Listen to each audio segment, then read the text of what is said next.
Sehingga setiap sholat tidak sah sholat hamba tanpa mengatakan alhamdulillahi rabbil alamin.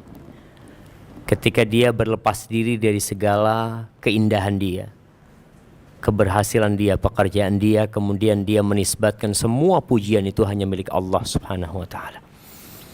Allahumma salli wa sallim ala sayyidina Muhammadin wa ala alihi wa ashabihi ajma'in. Ya Allah, semoga salawat dan salam senantiasa tercurahkan untuk hamba kekasih-Mu, untuk baginda Nabi kita Muhammad sallallahu alaihi wasallam, yang lewat jalan beliau kita jadi kenal sama Allah azza wa jalla. Yang kita tahu sebelum diutusnya Nabi Muhammad sallallahu alaihi wasallam,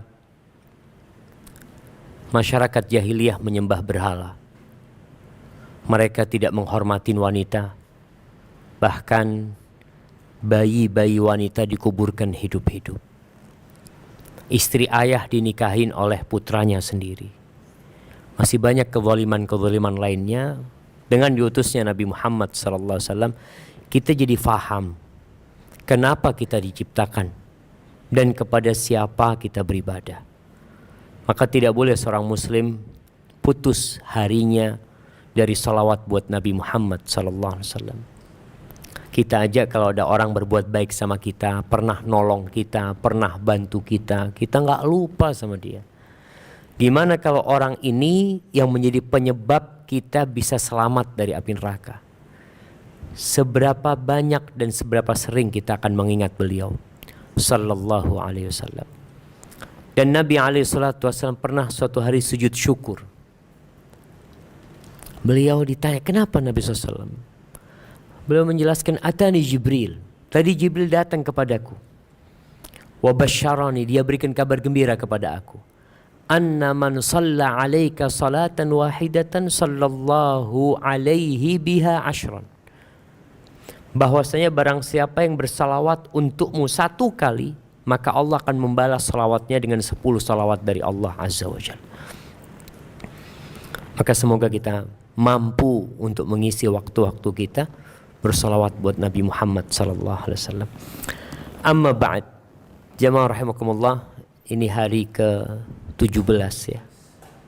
Alhamdulillah Allah memberikan taufik kepada kita, kita masih bisa puasa. Sebagian orang sudah terlihat memenuhi warung-warung dan restoran-restoran. Kebanyakan masyarakat Indonesia adalah muslim, sehingga kita sedih tatkala melihat di pertengahan Ramadan mereka sudah selesai puasanya. Padahal Allah azza wa jal mewajibkan puasa Ramadan ini ayyaman ma'dudat, di hari-hari yang terhitung. Coba kalau kita lihat, kita kerja itu liburnya dalam setahun berapa lama? Pegawai negeri berapa lama? 45 hari cuti? 40 hari cutinya dia. Artinya sepanjang tahun harus bekerja. Allah azza wa jalla minta sama kita dalam setahun itu 1 bulan aja untuk mengontrol makan dan minum. Bukan tidak makan dan minum, enggak. Kita masih boleh makan, masih boleh minum, hanya waktunya yang terbatas. Maka semoga Allah memberikan kekuatan kepada kita untuk menyempurnakan ibadah puasa kita. Orang yang puasa itu punya 2 kebahagiaan. Yang pertama, farhatun inda fitri, kebahagiaan tatkala berbuka. Kita tuh biasanya kalau siang habis zuhur masih berat puasa, tapi kalau sudah habis asar ini mulai bahagia. Apalagi kalau melihat piring mulai disusun, alhamdulillah ini udah. Anak ngelihat piring aja belum ada isinya udah seneng gitu kan.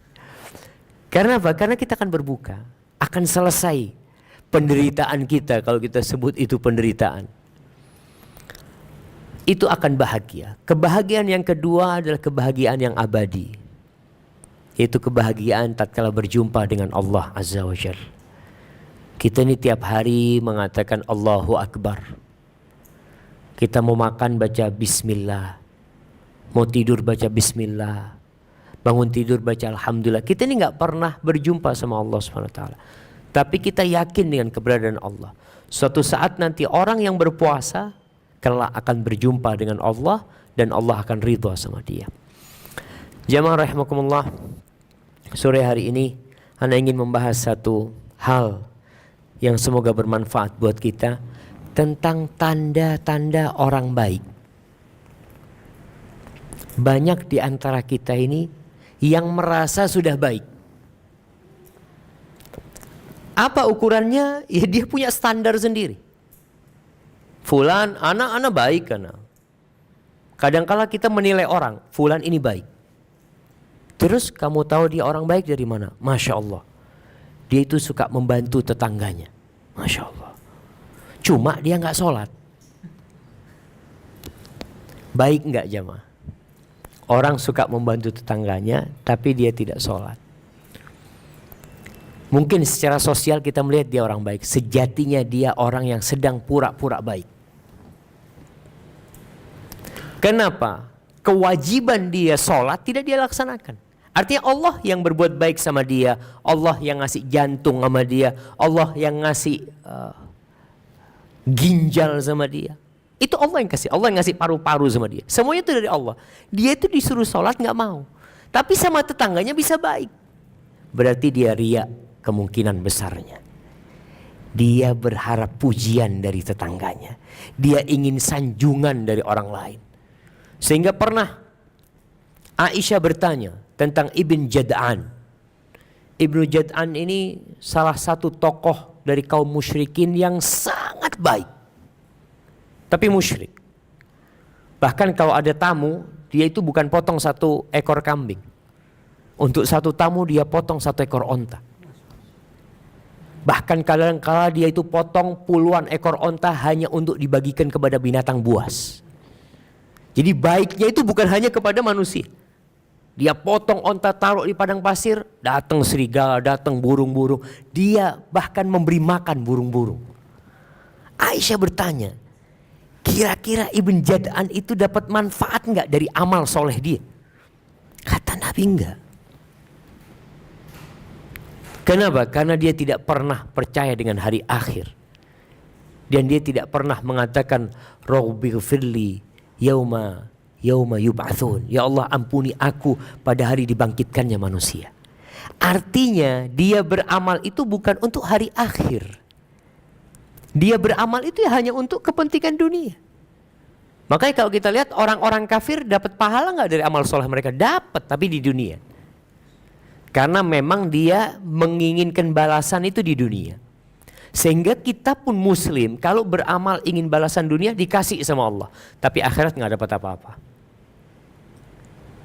Maka tolong ketika beramal memang lillahi ta'ala. Sekarang apa tanda orang baik? Yang pertama, tanda orang baik itu di akhir hidupnya Allah akan pergunakan dia. Standar orang baik itu kematian dia, penutupnya. Jadi kalau ada anak muda baik tapi akhir hayatnya matinya su'ul khotimah, dia orang buruk. Makanya kita lebih suka dengar mantan preman daripada mantan kiai. Oh ini mantan kiai dia enggak. Tapi kalau mantan preman kita biasanya bahagia, Masya Allah, berarti dia sudah kembali. Rasulullah sallallahu alaihi wasallam mengatakan, "Man yuridillah bihi khairan ista'malahu." Atau idza aradallahu bi 'abdin khairan ista'malahu. Kalau Allah menginginkan kebaikan buat seorang hamba, Allah akan pergunakan dia. Pergunakan dia, para sahabat enggak paham. Dipergunakan gimana orang ini? Dimanfaatkan orang itu. Qila kaifa ista'malahu? Gimana Allah mempergunakan orang ini? Qala yuwaffiquhu li'amalin salih qabla al-maut.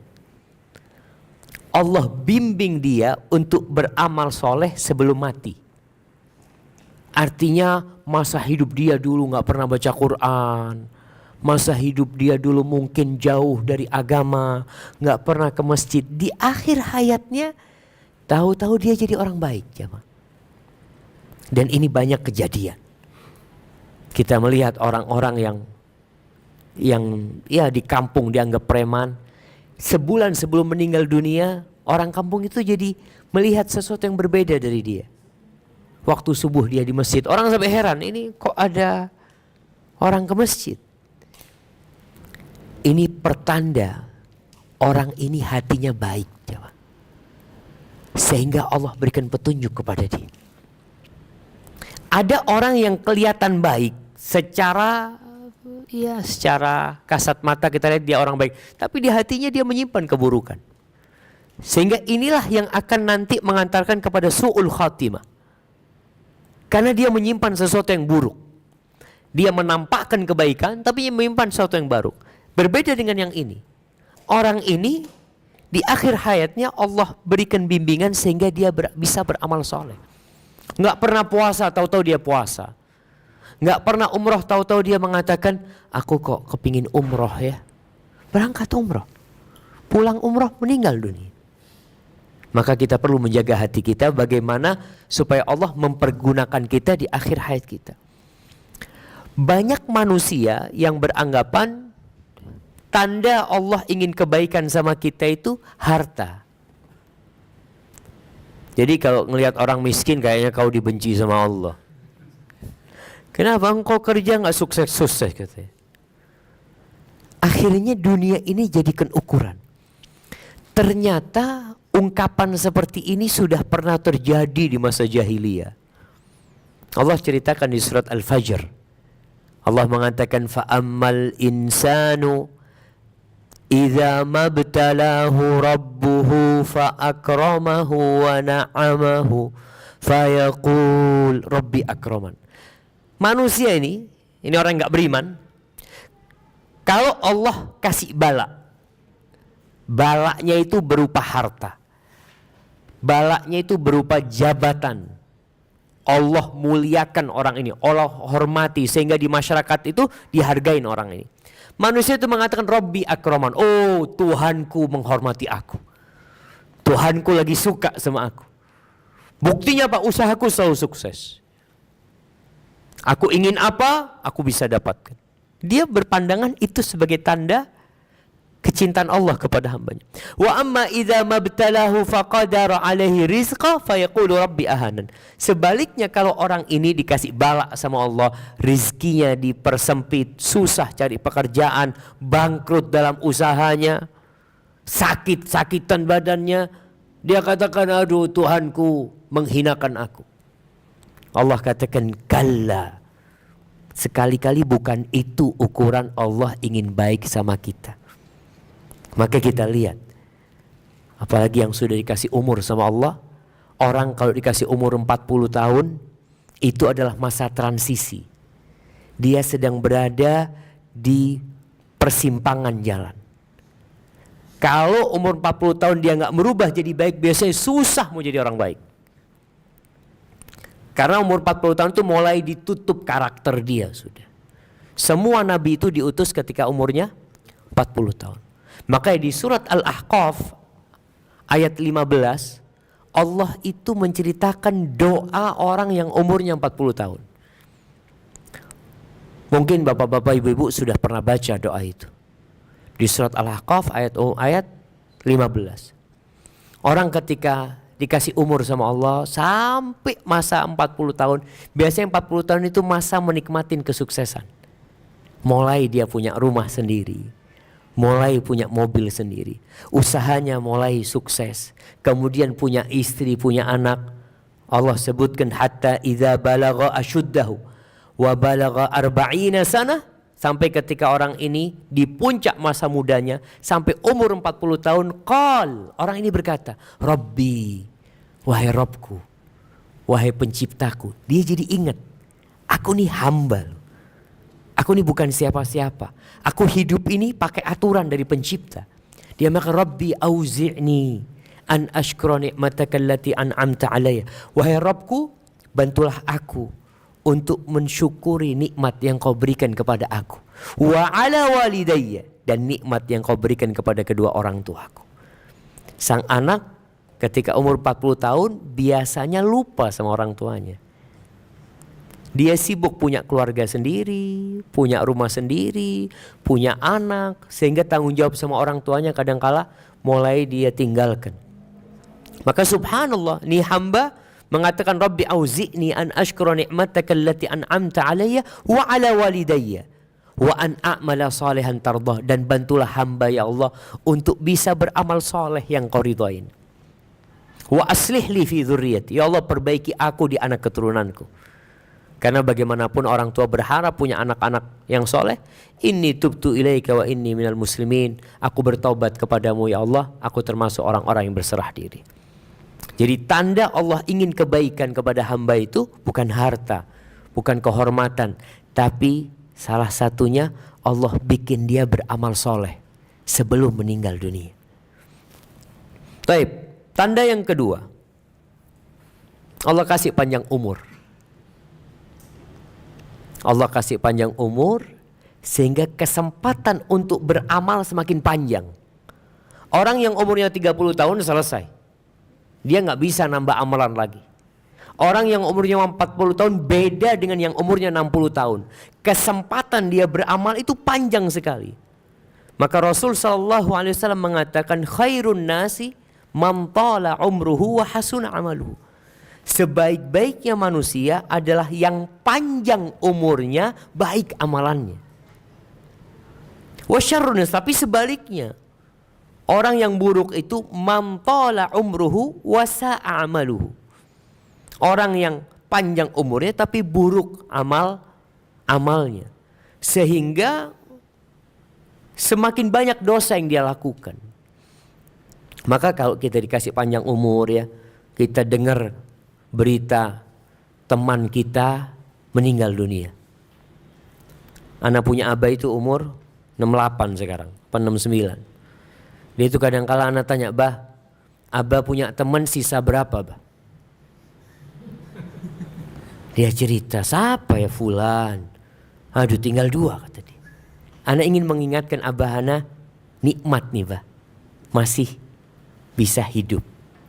Teman-temannya sudah tidak bisa menambah amalan, nggak bisa lagi sholat, nggak bisa lagi istighfar. Artinya kita ini kasih umur lebih ini kesempatan dari Allah SWT. Semoga Allah ingin kebaikan buat kita. Baik. Kemudian yang ketiga, tanda Allah ingin kebaikan buat kita, Rasul SAW mengatakan man yuridillahu bihi khairan yufaqihu fiddin. Barang siapa yang Allah menginginkan kebaikan dari orang itu, Allah bikin orang itu faham agama, belajar agama. Belajar agama ini di Indonesia dulu itu termasuk dipandang sebelah mata. Ana ingat ketika ana lulus SD mau masuk pesantren, itu sama abah ana sama paman ana, mereka kurang setuju. Mereka berpikiran, Syafiq mau jadi apa, kata dia. Nanti mungkin pulang pesantren pakai sarung. Bayangan dia itu pulang belajar agama ya pakai sarung. Mungkin kerjanya cuma baca kitab. Jadi seakan-akan tidak berguna untuk kehidupannya. Itu banyak pandangan seperti itu. Tapi anak punya ibu, alhamdulillah dia yang mendukung anak. Ya sampaikan ke abah, biarlah anaknya mau ke pesantren, biarlah ke pesantren. Alhamdulillah akhirnya kita ke pesantren. Masuk pesantren, teman-teman di pesantren ini kebanyakan anak-anak nakal. Jadi kita lihat, ya Allah, ini kok kumpul semua di sini. Ternyata pandangan orang dulu itu, pesantren itu bengkel. Jadi kalau anaknya soleh, itu dimasukkan sekolah umum. Yang baik-baik, udah, kamu insya Allah jadi insinyur lah, jadi apa. Tapi kalau bandel, kalau tetap bandel pesantren nih.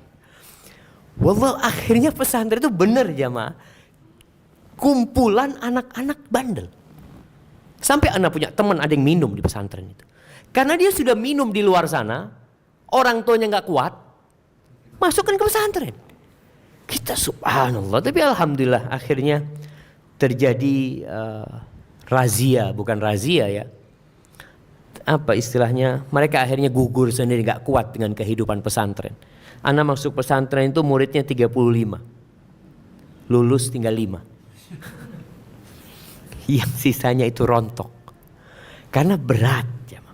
Dan di sini sabda Nabi Muhammad SAW, siapa yang Allah menginginkan kebaikan dari orang itu, Allah bikin orang itu belajar agama. Dan belajar agama ini tidak kenal umur. Jangan pernah berpikir, aduh Ustaz, ana udah telat Ustaz. Ini kesempatan. Kalau ternyata Allah nggak bikin kita punya keinginan belajar agama, itu tanda Allah nggak ingin kebaikan buat kita. Coba bapak-bapak, ibu-ibu tanya sama dirinya, selama hidupnya berapa kali dia bertanya tentang urusan agama? Urusan agama ini bekal dia untuk mati nantinya. Berapa kali? 10 kali, 20 kali, 30 kali. Sebagian umat Islam itu nggak pernah tanya tentang agama. Sama sekali nggak pernah tanya. Karena dia, ya sudah, yang penting Islam gitu. Ana ngajar di STD Imam Syafi'i Jember, di kampus itu. Sejak tahun kemarin ana berlakukan mahasiswa yang tidak tanya selama 1 semester, ana kurangi nilainya 5. Ana ngatakan, antum ngapain di kelas selama 16 pertemuan nggak tanya. Ini pertanda antum kurang peduli dengan agama antum. Kadang-kadang sebagian memang datang hanya untuk menyimak, dosen keluar ngobrol. Nanti pekan depan datang lagi. Kita harus tanya. Allah mengatakan fas'alu ahla dzikri in kuntum la ta'lamun. Kalau enggak ngerti, tanya kepada orang yang berilmu. Maka berusaha kita untuk belajar agama. Sekali lagi, tidak ada istilah telat. Bahkan kalau kita bicara pelajaran agama ini, yang paling mulia adalah Al-Quranul Karim. Kata Rasul sallallahu alaihi wasallam, khairukum man ta'allama al-Qur'an wa 'allamahu. Orang yang terbaik di antara kalian adalah yang belajar Al-Quran dan mengajarkannya. Di Madinah ada seorang wanita karir dia. Setelah pensiun umur 60 tahun, dia baru sadar. Ternyata dia nggak punya ilmu agama. Akhirnya dia masuk ke tahfidz Al-Quran. Dia paling tua. Masuk. Tapi dia tahu, bentar lagi umur dia mungkin selesai. Dan derajat di surga itu bukan pakai harta, tapi pakai bacaan Al-Quranul Karim, pakai hafalan Quran. Yuqalu li sahibil Quran, akan dikatakan kepada orang yang hafal Quran, iqra wartaqi, engkau silakan baca, derajatmu akan naik. Warattil kama kunta turattil fid dunya, engkau baca dengan tartil sebagaimana engkau mentartilkan dunia di dunia. Fa inna manzilataka inda akhir ayatin taqra'uha. Kata Nabi SAW, dikatakan kepada yang hafal Quran ini, kedudukanmu itu akan berada di akhir ayat yang kau baca. Kalau kita hafalannya cuma trikul, qul huwallahu ahad, sampai qul binas, berhenti derajatnya, nggak naik lagi. Wanita ini akhirnya masuk ke tahfidz Quran.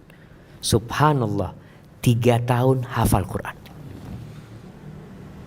Allah itu mengatakan walaqad yassarnal Qur'ana lidzikr fahal min muddakir. Kata Allah, kami ini benar-benar telah memudahkan Al-Quran untuk diingat. Tapi adakah orang yang mau mengingat? Di muka bumi ini nggak ada kitab yang dihafal seperti Al-Quranul Karim. Antum kalau lihat orang-orang Nasara umpamanya, nggak ada anak-anak kecil mereka menghafalkan Alkitab. Jangan itu, ustadznya pun nggak hafal Alkitab. Tapi dalam Islam, Masya Allah, kita bisa mendengarkan anak-anak umur 7 tahun, 9 tahun, 10 tahun hafal Al-Quranul Karim. Jadi nggak ada alasan jamaah kita untuk tidak berusaha menghafal Al-Quranul Karim. Kalau ada istilah, aduh Ustaz, mungkin sudah tua ya, sudah susah hafalannya, kita yakin Allah mengatakan telah memudahkan. Paling tidak, ya tadi kita ngaji, paling tidak hafalan Quran kita ini sesuai dengan umur kita.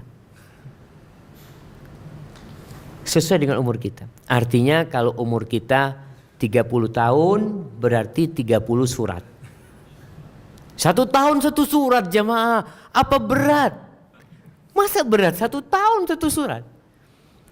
Juz amma itu 37 surat. Juz amma. Berarti yang umur 40 tahun ini selesai juz amma sudah. Jangan ditanya. Karena namun kita kadangkala nggak tertarik jamaah. Masalahnya itu tidak ada ketertarikan. Kita kalau sudah tertarik sama sesuatu, kayak yang suka naik sepeda nih, 400 kilo naik sepeda, anak kadangkala ya Allah ya, dikasih mobil, kasih apa, naik sepeda. Tapi kenapa? Karena ada kesukaan, ada cinta. Begitu pula orang yang cinta sama Al-Quranul Karim, 30 juz dia makan. Maka kadang-kadang kecil, ya Allah. Dulu anak di Madinah punya teman dari Itali. Masuk Islam dia. Nama Islamnya itu Muhammad Yasin. Aliando siapa nama dia. Dia 2 tahun masuk Islam. Sudah hafal 20 juz Al-Quran Karim. Baru 2 tahun masuk Islam. Kita dari lahir Islam ya maaf. Juz amma gak selesai-selesai. Ini kenapa Ustaz ya berat? Terus enggak. Kitanya yang gak sungguh-sungguh jamaah. Man jadda wajada. Barang siapa bersungguh-sungguh pasti dia raih apa yang dia inginkan. Ya kita lihatlah bapak-bapak ibu bagaimana meraih apa yang dia inginkan. Dulu anak kepingin punya ini bisa punya. Dulu anak ingin punya rumah. Dulu anak ingin punya mobil bisa punya mobil. Ketika ditanya kenapa ya anak sungguh-sungguh Ustaz. Ya kaki jadi kepala jadi kaki. Anak merantau. Dia sampaikan itu perjuangan. Tapi ketika ditanya kenapa Qur'annya kok belum sampai juz amma? Aduh Ustaz ya belum dapat hidayah. Ustaz ya belum dapat hidayah. Hidayah udah datang tapi kitanya nggak mau ngambil jemaah. Seakan-akan kita dikasih suguhan makanan itu disuruh milih. Silahkan antum mau makan yang mana. Kemudian kita kelaparan. Sakit kelaparan. Yang salah siapa? Engkau yang nggak mau makan. Begitu pula kita. Tatkala kita tidak mau mengkaji Islam. Karena sumber Islam ini ya Al-Quran. Kita sholat bertahun-tahun, tapi sebagian masih nggak paham dengan bacaan sholatnya. Dia baca wadduha wal laili idza saja. Ditanya tahu sama arti yang dibaca. Wallahu a'lam Ustaz. Bahasa Arab Ustaz. Saya orang Indonesia. Oh Masya Allah. Sebagian orang itu bahasa Inggris Masya Allah. Orang Indonesia bisa bahasa Inggris. Apa yang mendorong dia bisa bahasa Inggris? Kenapa nggak terdorong untuk bisa bahasanya Al-Quran? Sehingga ibadah dia itu lebih dia hayati. Ustaz, soalnya anak cari fulusnya pakai bahasa Inggris. Jadi akhirnya hanya untuk cari fulus. Cari fulus nggak apa-apa, tapi jangan lupa cari akhirat. Afwan, salah anak. Cari akhirat, tapi jangan lupa cari fulus. Jadi Allah itu mengatakan wabtaghi fima atakallahu ad-darul akhirah. Carilah dengan apa yang Allah berikan kepadamu.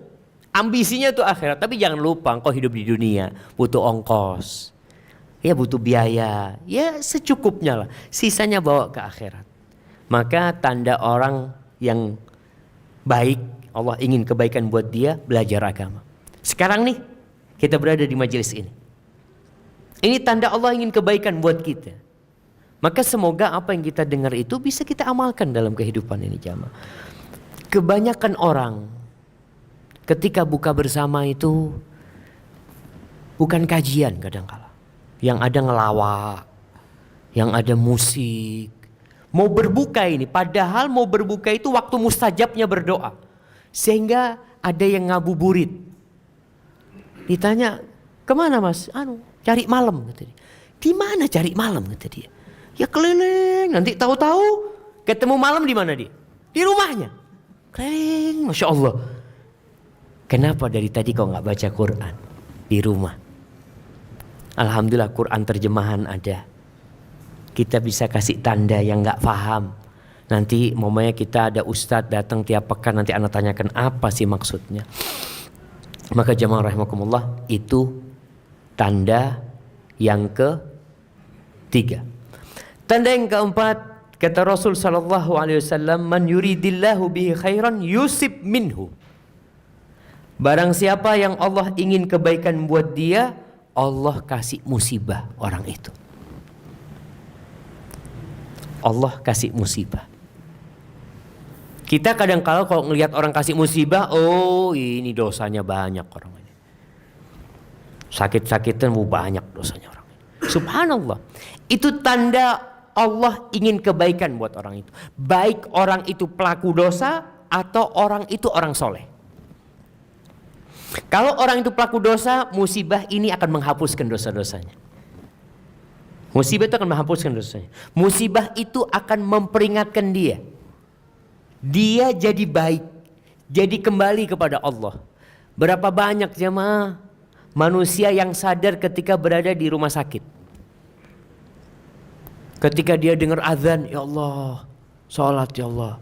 Kamu waktu sehat gak ke masjid? Kata dia, itu sekarang kok kepingin ke masjid Ustaz. Berarti kan musibah itu tanda Allah ingin kebaikan waktu itu. Ketika anak ke Palu, di tempat yang likuifaksi. Nah, itu berteman dengan seorang yang sepuh, yang rumahnya tepat di depan tempat yang ambles itu. Dia cerita, waktu kejadian itu Ustaz, ana lagi sholat di masjid kata dia. Dengar suara menakutkan Ustaz. Tanah itu tahu-tahu ambles. Ana lari. Istri ana teriak-teriak. Nangis. Anak-anak termasuk meninggal dunia Ustaz.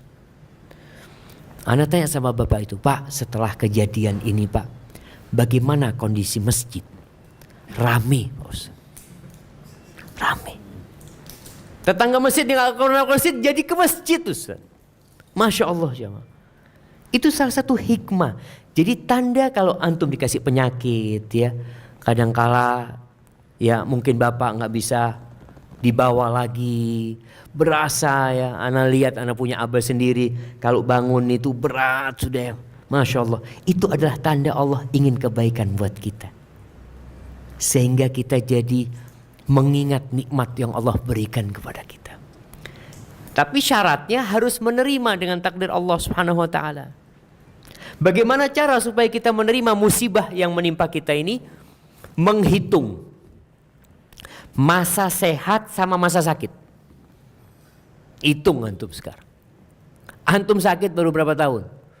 Kadangkala baru 2 tahun, lupa 40 tahun hidup sehat. Ngeluh terus, ya Allah sakit ini. Antum 60 tahun kakinya bisa dipakai enak. Makanya Nabi Ayub alaihissalam, ada sebuah athar yang menceritakan ketika istrinya mengatakan kepada Nabi Ayub alaihissalam, ya Ayub, engkau gak minta sama Allah supaya diangkat balakmu. Nabi Ayub itu dikasih penyakit jamaah, bukan yang hanya menimbulkan rasa sakit di tubuhnya, tapi menyebabkan orang lain itu jijik sama beliau. Orang kalau dikasih penyakit kulit ya, aduh, orang itu gak mau mendekat sampai ditinggalkan. Anak-anaknya meninggal dunia, hartanya habis. Istrinya itu maksa kepada suaminya supaya berdoa. Dia kan nabi, mintalah sama Allah supaya diangkat balanya. Ditanya sama Nabi Ayub, berapa lama kita hidup sehat, seneng? Kata istrinya 70 tahun. Siap. Umur orang dulu panjang-panjang. Terus berapa lama kita kena bala ini? Ada riwayat mengatakan 18 tahun. Kata Nabi Ayub, aku akan berdoa kalau masa sakitku sama dengan masa sehatku. Baru aku akan berdoa. Artinya kita ini kurang bersyukur. Merasa seakan-akan sakit, terus enggak, kau senang gitu loh. Tapi akhirnya Nabi Ayub berdoa. Ketika ada omongan penyakit Nabi Ayub itu karena dosa. Ini udah gak benar. Itu setan sudah mulai mengompori sehingga risalah Nabi Ayub untuk berdakwah gak bisa disampaikan.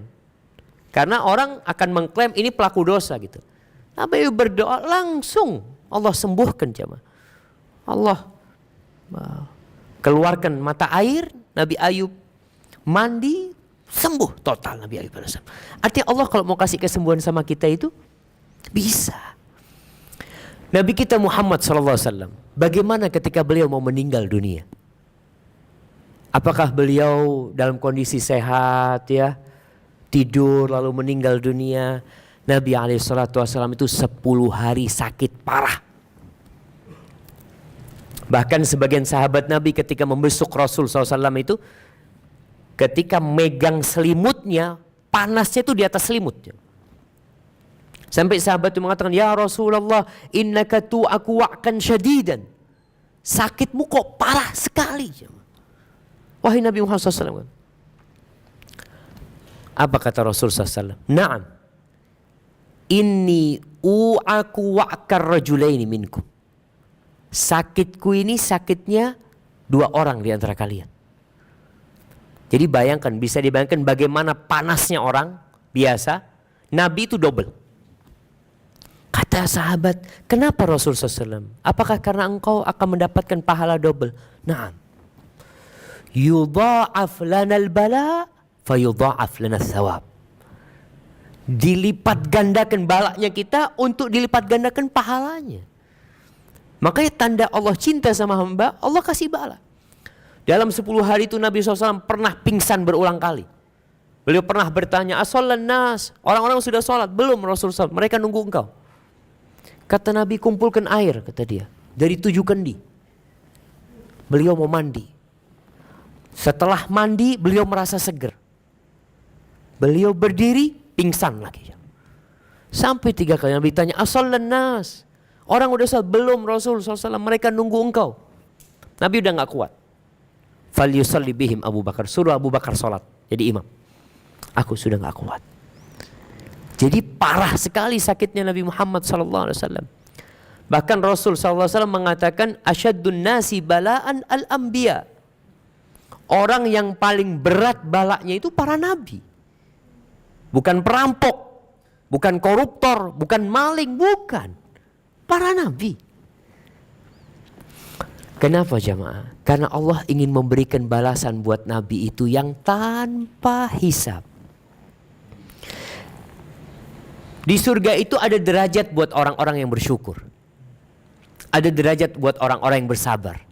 Allah menggabungkan buat para nabi itu derajat sabar dan syukur. Nabi Sulaiman itu pernah dikasih bala. Kerajaannya hilang. Bayangkan istri-istrinya itu ya sudah bersama setan. Setan itu yang menguasai kerajaan Nabi Sulaiman. Pernah itu terjadi beberapa lama. Setan ini bisa melakukan segala-galanya, cuma satu yang tidak bisa lakukan setan, tidak bisa menghubungi istri-istri Nabi Sulaiman. Itu berbulan-bulan jemaah, atau 40 hari atau lebih dari itu ceritanya. Dikasih bala, akhirnya dikasih kerajaan yang tidak ada saingan kerajaan Nabi Sulaiman. Tapi dikasih bala. Nabi Musa alaihissalam, apa enggak dikasih bala sama Allah Azza wa Jalla? Bagaimana dia melarikan diri dari Fir'aun, jadi penggembala kambing 10 tahun. Kemudian sampai ke Mesir lagi, dikasih bala dalam dakwahnya. Terus seperti itu. Nabi Isa alaihissalam dikejar-kejar, mau dibunuh oleh orang-orang Yahudi. Nabi Zakaria ini Masya Allah, lihat balaknya Nabi Zakaria. Bertahun-tahun gak punya anak. Minta anak. Dikasih anak. Kasih anak namanya Yahya. Nama Yahya ini nama pertama buat manusia di muka bumi ini. Namanya Nabi Yahya. Apa yang terjadi? Allah kasih ujian buat Nabi Zakaria. Nabi Zakaria melihat kepala anaknya itu disembelih. Bapak melihat anak semata wayangnya itu, tubuhnya tanpa kepala. Kepalanya dihadiahkan kepada seorang pelacur. Nabi. Makanya kita yang dapat bala ini hendaklah pertama bersabar. Kalau bisa naik kepada ketingkatan ridho. Kalau bisa naik lagi syukur. Kapan kita bisa bersyukur dengan bala yang kita terima?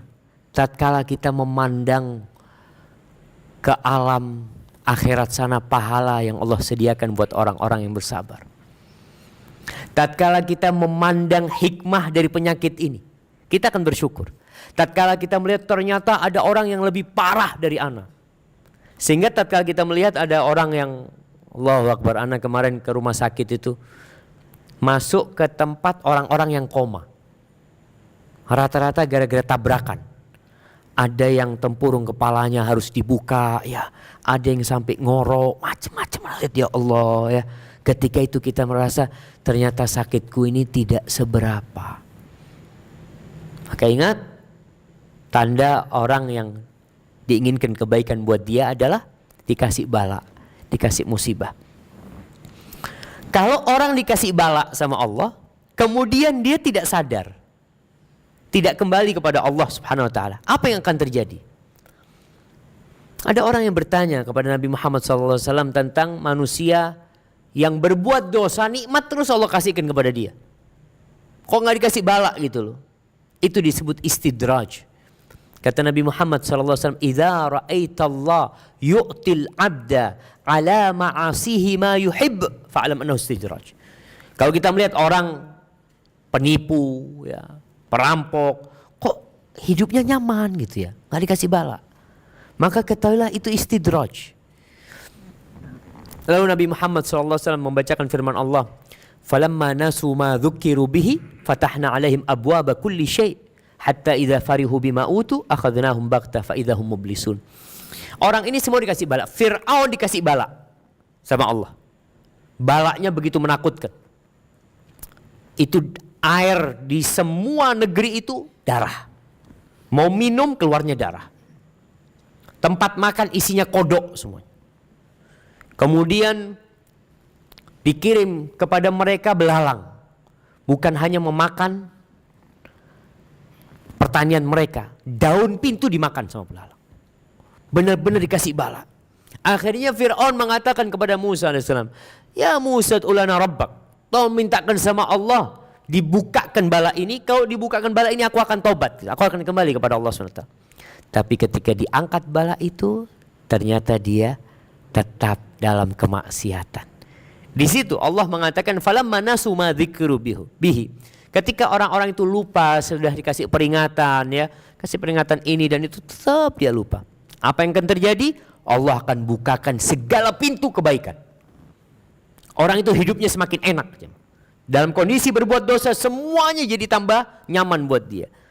Ketika dia sudah lagi bersenang-senang dengan nikmat yang Allah berikan kepada dia, akhadnahum baghtah, di sini kami cabut nyawanya secara tiba-tiba.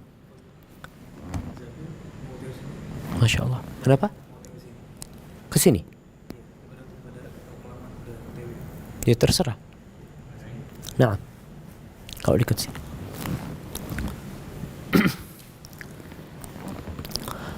Ketika dia sudah lagi senang dengan hartanya, dengan jabatannya, dengan kedudukannya, akhadnahum baghtah, Allah cabut nyawanya secara tiba-tiba. Fa idzahum mublisun. Ketika itu mereka putus asa, nggak ada harapan untuk diampuni. Makanya Anda berpikir kalau ada koruptor yang ditangkap KPK kemudian masuk penjara, itu nikmat. Karena di sana dia bisa tobat gitu, masih ada kesempatan. Tapi kalau ternyata dia nggak ada yang nangkep sampai mati dalam kondisi berbuat dosa, itu bala buat dia jemaah. Nggak sempat dia kembali kepada Allah Azza wa Jalla. Kemudian di antara tanda kecintaan Allah kepada hambanya, idza aradallahu bi ahli baitin khairan adkhala alaihimur rifqa. Kalau Allah ingin kebaikan buat keluarga, Allah akan masukkan ke dalam mereka itu kelemah lembutan. Jadi kalau keluarga itu, ya suami ramah sama istrinya, istri ramah menghargai suaminya, nggak pernah ada keributan, nggak ada piring yang pecah, insya Allah itu tanda Allah ingin kebaikan. Jadi orangnya dalam rumah itu nggak kasar. Karena tanda orang baik itu jemaah bukan di luar rumah. Ada orang yang di luar rumah Masya Allah, sama kolega-kolega bisnisnya selalu tersenyum. Tapi kalau masuk rumah jadi cemberut, jadi marah-marah terus. Rasulullah SAW mengatakan, khairukum khairukum li ahli. Orang yang terbaik di antara kalian adalah yang paling baik sama siapa? Sama istrinya, sama keluarganya, bukan sama orang lain. Makanya kalau mau tahu orang baik itu tanya sama istrinya aja. Fulan nih baik nggak? Kalau antum lihat ana di sini mungkin antum, oh masya Allah Ustadz baik. Coba tanya sama istri. Mungkin istri mengatakan, aduh ya gitulah pinter ngomong kayaknya dia. Mungkin dia seperti itu. Karena lisan ini bisa berdusta. Tapi istri kita itu 24 jam bersama kita.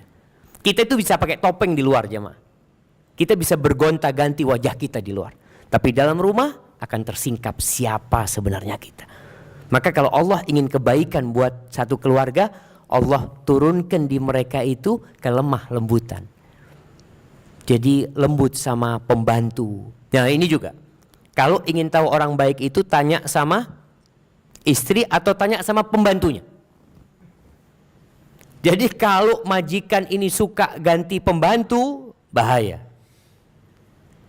Bisa jadi memang pembantunya yang tidak baik atau majikannya yang nggak baik. Kalau majikannya baik, oke lah ganti sekali 2 kali, setelah itu nggak ganti. Berarti kan memang ini baik lah, pembantu yang baik. Tapi kalau dapat pembantu ganti lagi. Anak kadang-kadang ke rumah teman, pembantumu kok baru lagi kata dia. Ah ya itulah. Kurang baik kata dia. Oh kurang baik. Nanti ganti lagi. Pembantu ini subhanallah. Kalau dia itu pinter, dia jadi bos. Makanya Rasul SAW ketika ditanya, kam na'fu anil khadim, berapa kali kita maafkan pembantu? Nabi diem, gak jawab. Pembantu itu bisa pembantu yang dibayar, bisa yang budak. Nabi diem. Lalu tanya lagi orang, ya Rasulullah kam na'fu anil khadim, berapa kali kita maafkan pembantu? Sampai ketiga kali Nabi baru jawab, u'fu anil khadim fi kulli yawmin 70 marrah. Maafkan pembantu itu tiap hari 70 kali. Bayangkan jamaah. Kuatkah kita memaafkan pembantu 70 kali? Baru 3 kali kita potong gaji. Lihat gelas pecah lagi, piring pecah lagi. Ana pernah ngomong dengan seseorang. Ya dia sudah sepuh, Ana sampaikan dia punya pekerja. Ya pekerjanya melakukan kesalahan lah. Ana sampaikan, afwan kata dia itu pekerja yang memang butuh arahan dari atasan. Kalau dia itu pinter, dia yang jadi bos. Jadi antum yang bos ini tolong dikasih arahan. Selama kesalahannya itu bisa ditoleransi, ya maafkan. Kalau urusan pembantu, apa sih yang banyak terjadi sama pembantu jamaah? Ketika cuci piring, pecah. Ketika nyetrika, gosong. Kadangkala ada majikan mengatakan ganti. Niatkah pembantu itu menggosongkan baju itu jemaah? Dia itu kadangkala mikirin anaknya, dia ninggal anaknya yang masih kecil ya. Dia kepikiran sambil gosok gitu, akhirnya lupa terbakar. Masa kita nggak punya jiwa kemanusiaan?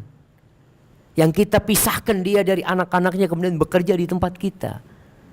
Maka di sini Rasul SAW mengatakan maafkan pembantu setiap hari 70 kali jemaah. Makanya kalau keluarga itu pembantunya mengatakan bosnya bagus, insya Allah benar-benar bagus. Karena Anda berjumpa dengan pembantu-pembantu di Timur Tengah sana di Madinah yang masya Allah majikannya itu syekh sebenarnya. Ana tanya gimana bang, kata dia. Ya Allah Ustaz, udahlah Ustaz nggak perlu tahu dah, kata dia. Ana tersiksa ternyata di sini. Ana harapan ana dapat majikan seorang yang ngerti ilmu, ya harapannya ya baiklah, tapi ya begitulah. Maka ingat orang baik itu bukan yang di luar, bukan yang di atas mimbar, sehingga dia bisa menyampaikan segala keindahan. Ya pantaslah dia baik karena dilihat orang. Tapi kalau di rumahnya dia nggak baik, sama istrinya nggak baik, sama anak-anaknya nggak baik, kemudian sama pembantunya nggak baik, ya sudah.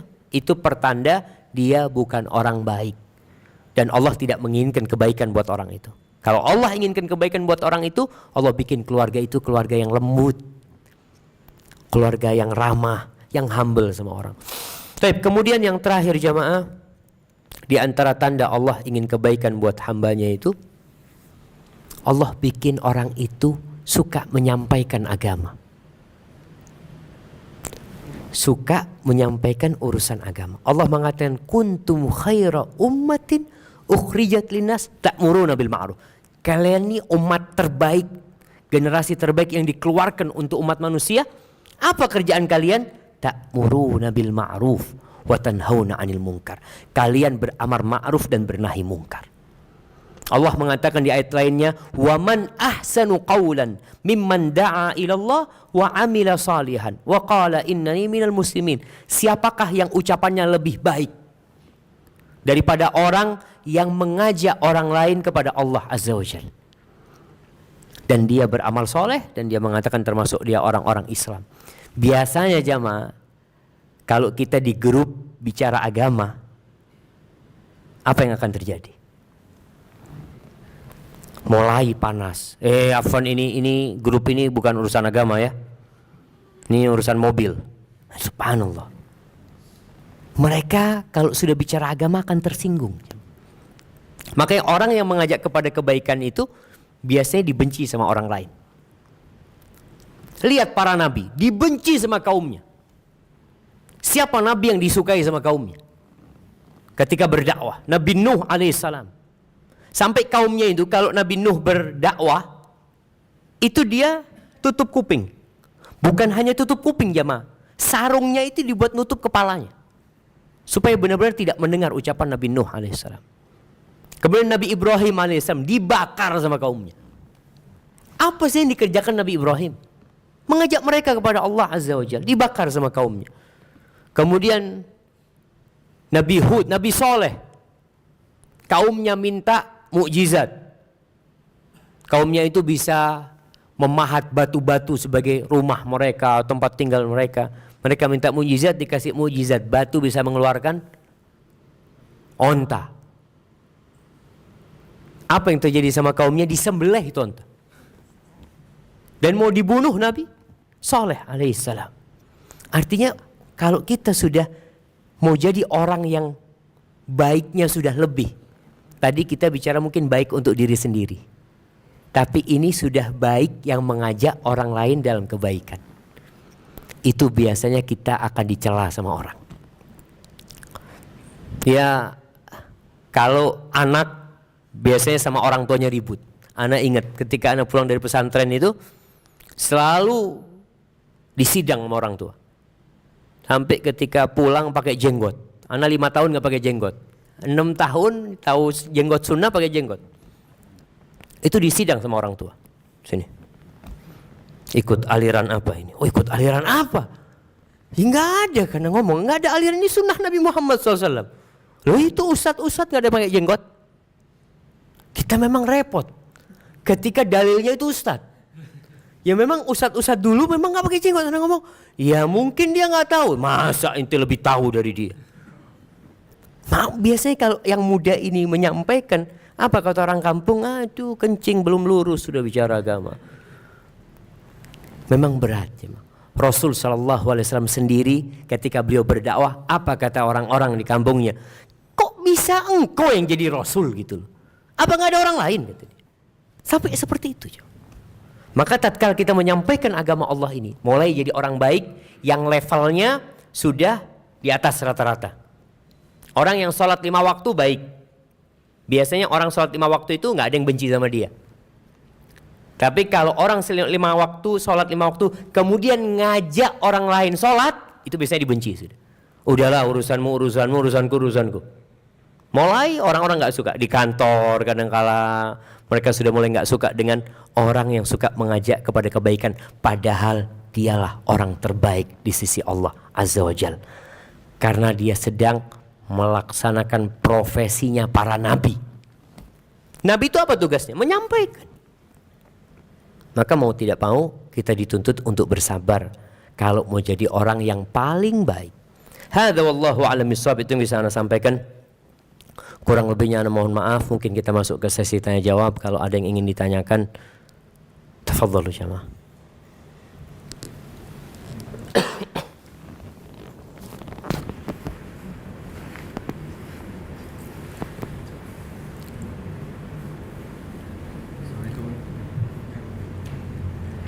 Assalamualaikum warahmatullahi wabarakatuh. Waalaikumsalam warahmatullahi wabarakatuh. Ustaz, atas ilmunya. Ya, saya pernah dengar kalau Allah ingin, ya seperti yang saya sampaikan, kalau Allah ingin kebaikan kita, hukumannya disegerakan di dunia. Itu bagaimana menyikapinya? Nah, subhanallah jemaah.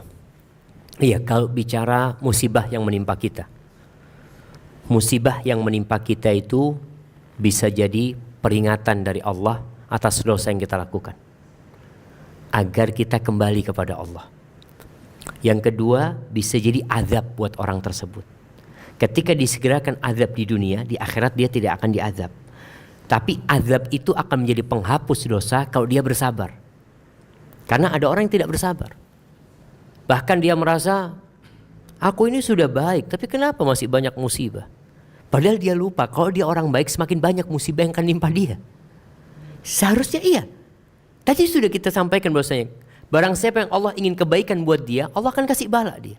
Bahkan orang yang paling berat balanya itu siapa? Para nabi. Para nabi balanya. Tapi untuk orang soleh, bala itu selain menghapuskan dosa adalah untuk mengangkat derajatnya tadi. Apa kata Nabi Muhammad SAW? Wa ma yazalul bala'u bil abdi. Ada bala itu yang nempel sama hamba. Ada orang yang dikasih penyakit itu sampai mati. Artinya penyakit itu tidak diangkat. Hatta yamshiya 'alal ardi wa laysa 'alaihi khati'ah. Sampai dia berjalan di muka bumi ini dosanya itu habis. Jadi orang yang dikasih sakit ya, ada orang yang mungkin kena stroke ya. Kemudian dia bertahun-tahun dia sabar menghadapi stroke-nya. Itu semua penghapusan dosa buat dia. Sehingga nanti di akhirat ketika pembagian pahala, itu orang-orang yang hidupnya sehat, yang hidupnya senantiasa selamat dari bala ya. Pada hari kiamat dia akan menyesal ketika melihat Allah berbagi pahala buat orang-orang yang kena bala. Kata Nabi SAW, yawadduna anna juludahum law anna juludahum quridat bil maqarid. Mereka berharap kalau kulit mereka itu digunting-gunting sama gunting besi supaya bisa dapat pahala mereka. Karena beda pahala orang bersyukur dengan pahala orang bersabar. Beda. Artinya orang kalau bersyukur kan memang seneng dia. Tapi orang bala ini menderita, dia sakit gitu. Maka di sini dibedakan pahala buat mereka. Sehingga kita yang kena bala, ya jangan berharap bala. Nggak boleh kita berharap bala. Nggak boleh. Karena bala itu akan datang. Nggak usah antum harap dia datang. Maka kita disuruh minta supaya dijauhkan. Pernah suatu hari Nabi Muhammad SAW membesuk seorang sahabat yang sakit parah. Kritis kondisinya dia. Tubuhnya udah habis dagingnya. Lalu Nabi SAW bertanya kepada dia, hal da'autallah bisyai', apakah engkau pernah meminta sesuatu kepada Allah Azza wa Jalla? Iya Nabi, kata dia. Aku berkata dalam doaku, Allahumma ma kunta mu'adzibi fil akhirah fa'ajjilhu li fid dunya. Ya Allah, azab yang hendak engkau berikan kepadaku di akhirat, tolong segerakan di dunia. Apa kata Nabi Muhammad SAW? Innaka la tastati'u dzalik. Enggak akan mungkin kau bisa menahan azab Allah Azza wa Jalla. Enggak mungkin. Halla sa'altallah al-afiyah. Kenapa engkau tidak minta kesembuhan sama Allah? Halla qulta Allahumma atina fid dunya hasanah wa fil akhirati hasanah wa qina adzabannar. Kenapa engkau tidak meminta kepada Allah kebaikan di dunia, kebaikan di akhirat, dan diselamatkan dari api neraka? Seharusnya doa kita adalah meminta keselamatan. Maka di antara zikir pagi dan petang, kita dianjurkan untuk berdoa membaca Allahumma inni as'aluka al-'afwa wal-'afiyah fid dunya wal akhirah. Allahumma inni as'aluka al-'afiyata fid dunya fi dini wa dunyaya wa ahli wa mali. Minta keselamatan di agama kita, di tubuh kita, di keluarga kita, minta. Tapi tatkala musibah datang, kita harus terima. Makanya dikatakan poros kebahagiaan itu 3. Bersyukur, bersabar, beristighfar. Karena kita tidak pernah lepas dari 3 hal ini. Dan di bulan Ramadan ini kita berada di 3 hal ini. Kita sekarang merasakan lapar. Kita harus bersabar, nahan sabar. Ngelihat makanan enak kita sabar. Nanti ketika berbuka kita merasakan nikmat. Kita dituntut bersyukur. Sehingga orang habis berbuka Jangan banyak-banyak bukanya. Salah satu tanda syukur itu adalah sholat. Jadi sholat tarawehnya yang panjang gitu loh. Kita kan kadang-kala memang request sama imamnya. Ini ada orang-orang tua, tolong jangan panjang. Orang tua bisa duduk. Jadi betul jamaah. Jadi orang tua ini ketika sholat nggak mampu berdiri silahkan duduk. Dan kalau capek Ustadz, bukan nggak mampu tapi capek, boleh sholat sunnah duduk, boleh. Tapi pahalanya setengah yang berdiri. Jadi kalau orang sehat sholatnya duduk boleh, tapi pahalanya setengah. Seperti itu. Jadi seperti itu kira-kira. Artinya kita tetap berdoa minta afiah. Allah segerakan adab itu buat kita dengan harapan kita itu kembali kepada Allah. Semakin banyak ketaatannya, dosanya dihapuskan. Hadza wallahu a'lam bissawab.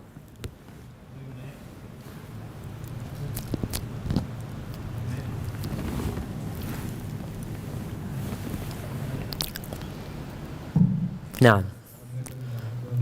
Waalaikumsalam warahmatullahi wabarakatuh. Untuk menambah wawasan dalam hal menyikapi mudah-mudahan jadi orang baik, rujukan ke surat apa itu?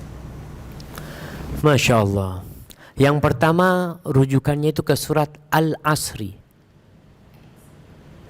Surat Al-Asri. Nah, jadi Imam Syafi'i itu mengatakan kalau Allah kalau tidak menurunkan surat kecuali ini, itu sudah cukup. Kata Imam Syafi'i. Coba kita renungkan. Allah mengatakan wal asri. Demi masa atau demi waktu asar. Innal insana lafi khusrin. Semua manusia dalam kerugian. Illal ladzina amanu. Kecuali yang beriman. Apakah beriman cukup? Nggak cukup. Yang kedua wa amilus solihat. Beramal soleh. Di sini tuntutannya kalau kita punya ilmu kita amalkan. Kemudian yang ketiga watawasau bil haq. Ini dakwah tadi yang kita sampaikan. Jadi orang yang terbaik adalah yang mengajak orang lain kepada Allah SWT. Yang keempat watawasau bis sabr. Harus sabar menghadapi semuanya. Jadi itu salah satu surat yang kata Imam Syafi'i, "Lau ma anzalallahu hujjatan ala khalqi illa hadhi surah." Kalau Allah tidak menurunkan hujjah kepada makhluknya kecuali surat ini, cukup kata dia. Cuma kan kadang-kala kita baca wal asri karena pendek aja enak, padahal maknanya dalam sekali surat wal asri itu. Kemudian ada surat-surat lain ya. Kalau kita membaca juz amma. Juz amma itu rata-rata berbincang tentang hari akhir. Rata-rata berbincang tentang surga neraka, tentang kiamat, tentang semua akan hancur. Yang semua itu memotivasi kita untuk jadi orang baik. Karena yang membuat kita termotivasi untuk bekerja itu sejatinya gaji atau keuntungan.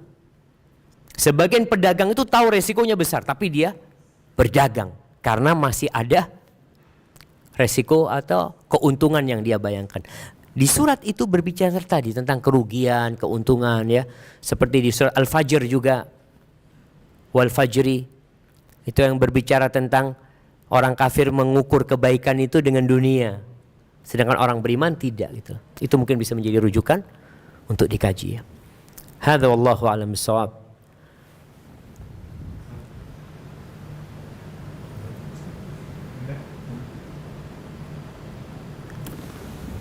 Assalamualaikum warahmatullahi wabarakatuh. Waalaikumsalam warahmatullahi wabarakatuh. Dalam Al-Quran disebutkan ketika 4 bulan di rahim seorang ibu itu ditiupkan ruh. Ketika itu pula Allah menetapkan nasib buruk, nasib baik, jodoh dan mautnya. Kalau nggak salah seperti itu ya. Sehingga jadi pertanyaan sekarang ini adalah berkaitan dengan seperti diutarakan oleh Ustaz tadi, di mana apakah itu yang ditetapkan itu menjadi ketetapan kita pula sehingga kita seumur hidup tidak bisa berubah itu, atau memang hidayah itu harus kita song-song, apa hidayah itu memang merupakan prerogatif daripada Allah. Itu aja. Masya Allah. Jelaskan. Nah, barakallahu fikum. Pertanyaan yang menarik jemaah. Berkaitan dengan hadis Nabi Muhammad SAW ketika manusia itu berumur 120 hari, ditiupkan ruh di sana, kemudian ditulis tentang ajal dia, rizki dia, nasib baik dan buruk dia, itu semua sudah ditetapkan. Ini bicara tentang takdir. Dan takdir itu rahasia ilahi yang kita tidak tahu. Rasul sallallahu alaihi wasallam pernah ditanya ketika itu di kuburan Baqi. Ditanya, "Ya Rasulullah, aya'lamu rabbuna ahlal jannati min ahlin nar?" Apakah Allah tahu siapa nih di antara kita yang masuk surga, siapa yang masuk neraka? Allah tahu enggak? Kata Nabi SAW, "Na'am." Allah tahu. Allah itu maha mengetahui gitu, enggak ada yang tersembunyi di sisi Allah SWT. Lalu sahabat ini bertanya, "Fafi mal amal?" Kalau gitu buat apa beramal? Kalau ternyata semuanya sudah ketahuan. Kita mau masuk surga, masuk neraka, Allah sudah tahu. Kata Rasul SAW, "I'malu." Tugas kalian itu beramal. Fakullun muyassarun lima khuliqalahu. Semua orang itu akan dimudahkan sesuai dengan penciptaan dia. Dia itu akan masuk surga atau masuk neraka. Jadi kalau bicara takdir, ada 4 fase penetapan takdir ini. Yang pertama adalah ilmu. Jadi Allah itu sudah tahu kita ini mau masuk surga atau masuk neraka. Allah tahu kita miskin atau kaya. Bukan hanya urusan kita ini, kadang-kala kalau bicara takdir itu kadang-kala urusan akhirat. Urusan dunia nggak pernah bicara takdir. Kalau katakan antum kok bekerja terus, mungkin antum takdirnya miskin memang antum. Yang enggak lah, anak kepingin berusaha supaya kaya. Kan anak nggak tahu sama takdir anak gitu. Jadi untuk urusan dunia kita mau bekerja dan berusaha. Jadi yang pertama berkaitan dengan ilmu. Allah itu sudah tahu. Allah tahu apa yang telah terjadi dan apa yang belum terjadi dan bagaimana kalau itu terjadi. Allah tahu. Setelah Allah tahu, itu dicatat. Catatan, ya, proses yang kedua adalah pencatatan takdir yang berada di Lauhul Mahfud. Yang kata Rasul sallallahu alaihi wasallam, "Awwalu ma khalaqallahu al-qalam." Yang pertama Allah ciptakan itu pena. Full pen yang pertama. Lalu Allah mengatakan uktub. Allah mengatakan kepada pena itu untuk menulis. Pena itu bertanya, "Wa ma aktub?" Apa yang aku tulis? Allah mengatakan uktub ma huwa kainun ila yaumil qiyamah. Tulislah apa yang akan terjadi sampai hari kiamat. Artinya atas dasar ilmu itu ditulislah takdir. Allah tahu kita ini setelah ini mau kemana, Allah tahu. Allah tahu nanti kita itu makan berapa butir nasi yang akan masuk ke perut kita. Dan bagaimana nasi itu akan membuat kita sakit perut. Nanti kemudian kita akhirnya harus ke rumah sakit. Nanti ternyata penyakit itu itu Allah tahu semua kejadian itu. Dan itu yang ditulis sampai hari kiamat. Kemudian yang ketiga, masyiah. Allah menghendaki itu terjadi. Ini kan baru ilmu, baru pencatatan.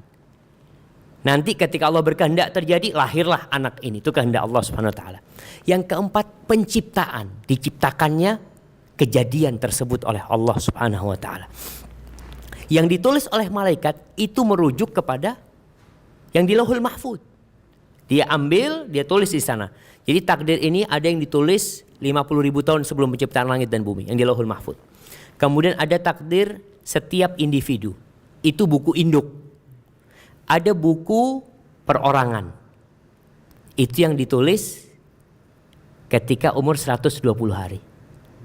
Perorangan takdirnya itu ada buku sendiri-sendiri, yang malaikat yang mencatatnya. Yang ketiga, ada takdir tahunan. Kapan takdir tahunan? Malam Lailatul Qadar.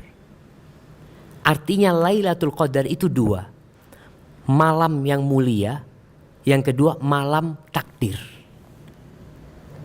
Jadi Allah mengatakan inna anzalnahu fi lailatin mubarakatin inna kunna mundzirin fiha yufraqu kullu amrin hakim. Pada malam itu ditetapkan semua urusan 1 tahun.